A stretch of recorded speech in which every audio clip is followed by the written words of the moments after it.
آج ہم بات کر رہے ہیں ایک بڑی دلچسپ کہانی کی، رچرڈ ولیمز کی۔ ہمارے پاس ایک ڈاکیومنٹ ہے richardwilliamsstory.pdf، تو ہم کوشش کریں گے کہ اس سے کچھ خاص باتیں، کچھ ایسی چیزیں نکالیں جو شاید عام طور پر لوگوں کو معلوم نہ ہو۔ جی بالکل، یہ کہانی ہے ہی ایسی۔ واقعی، مطلب ایک ایسا شخص رچرڈ ولیمز، کامپٹن کیلیفورنیا سے، جی ایک سیکیورٹی گارڈ، جی اور ٹینس سے بظاہر تو کوئی خاص تعلق نہیں تھا، جی لیکن ان کے ذہن میں ایک بہت بڑا منصوبہ تھا۔ بالکل، اور کامپٹن وہ جگہ خود اس وقت سماجی اور معاشی لحاظ سے آسان نہیں تھا۔ صحیح، تو یہ واقعی ایک غیر متوقع سی بات تھی کہ وہاں سے کوئی چیمپئن نکلے۔ اور سب سے حیران کن بات تو یہ ہے، جیسا آپ نے کہا، کہ یہ منصوبہ ان کی بیٹیوں وینس اور سرینا کی پیدائش سے بھی پہلے کا ہے۔ پیدائش سے پہلے؟ جی ہاں، انہوں نے ٹی وی پر کسی کو، وہ ورجینیا ریزیچی تھی غالباً، انہیں ایک بڑا چیک وصول کرتے دیکھا، کوئی $20,000 کا۔ اچھا۔ اور بس وہیں انہوں نے ٹینس میں مالی مواقع کو پہچان لیا۔ یہ کوئی وقتی خیال نہیں تھا۔ یہ تو سنا ہے کہ منصوبہ بنایا تھا، لیکن یہ کہ پیدائش سے پہلے، اور وہ 78 صفحات والا منصوبہ، یہ تو مطلب بہت زیادہ تفصیل ہوئی۔ جی، وہ 78 صفحات والی بات مشہور ہے۔ اس ڈاکیومنٹ میں اس کی کچھ تفصیلات ہیں۔ اچھا، کیا خاص بات تھی اس منصوبے میں؟ مطلب صرف ٹریننگ وغیرہ؟ نہیں، صرف ٹریننگ وغیرہ اور تکنیک نہیں تھی، دراصل اس میں کافی غیر روایتی چیزیں بھی تھیں۔ ڈاکیومنٹ بتاتا ہے کہ رچرڈ میں بچیوں کی وہ ذہنی مضبوطی پر بہت زیادہ زور دیا۔ ذہنی مضبوطی کس طرح سے؟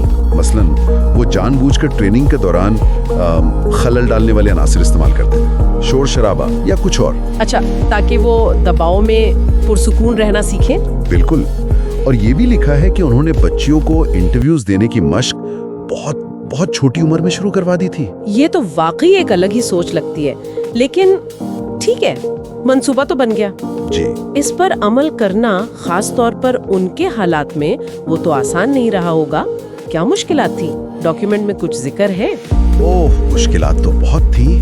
سب سے بڑا مسئلہ تو ظاہر ہے مالی تھا، پیسوں کی تنگی۔ ڈاکیومنٹ میں لکھا ہے کہ اکثر ٹوٹی پھوٹی گیندیں استعمال کرنی پڑتی، پرانے ریکٹس، وہ بھی شاید ادھار لیے ہوئے۔ اور کوچنگ کا تجربہ بھی تو نہیں تھا ان کے پاس؟ نہیں، بالکل نہیں، خود سیکھنا پڑتا تھا، ویڈیوز دیکھتے تھے، کتابیں پڑھتے تھے، اور پھر وہ کامپٹن کے پبلک کورٹس۔ جی، وہاں ٹریننگ کرتے ہوئے نسلی تعصب کا بھی سامنا تھا۔ لوگ ناخوشگوار باتیں کرتے تھے، ٹریننگ میں وہ خلل ڈالنے کی کوشش کرتے تھے۔ اتنی ساری رکاوٹوں کے باوجود وہ لگے رہے، یہ کیسے ممکن ہوا؟ کیا چیز تھی جس نے انہیں چلائے رکھا؟ یہاں میرے خیال میں سب سے اہم بات رچرڈ کا وہ غیر متزلزل یقین ہے۔ یقین؟ جی، ڈاکیومنٹ میں یہ بات بار بار آتی ہے۔ جب کوئی نہیں مانتا تھا، جب لوگ مذاق اڑاتے تھے، رچرڈ کو اپنی بیٹیوں کی صلاحیتوں پر وہ پختہ یقین تھا، اٹل بھروسہ۔ تو یہ صرف امید نہیں تھی، یہ ایک طرح کا علم تھا ان کے لیے؟ یوں سمجھیں کہ ایک گہرا یقین تھا، اور یہ یقین انہوں نے وینس اور سرینا میں بھی منتقل کیا۔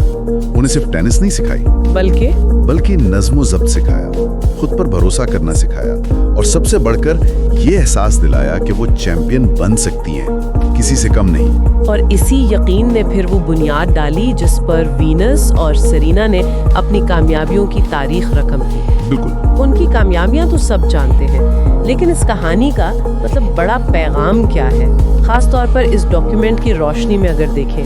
ڈاکیومنٹ ہی واضح کرتا ہے کہ یہ کہانی صرف ٹینس جیتنے یا ہارنے کی نہیں ہے۔ صحیح، یہ اس بات کا ثبوت ہے کہ خواب دیکھنے میں کتنی طاقت ہوتی ہے، خاص طور پر اگر اس خواب کے پیچھے ایک منصوبہ ہو اور انتھک محنت، اور والدین کی حمایت کی اہمیت۔ بالکل، والدین کا یقین، ان کی حوصلہ افزائی کسی کی زندگی کیسے بدل سکتی ہے، یہ اس کی بہترین مثال ہے۔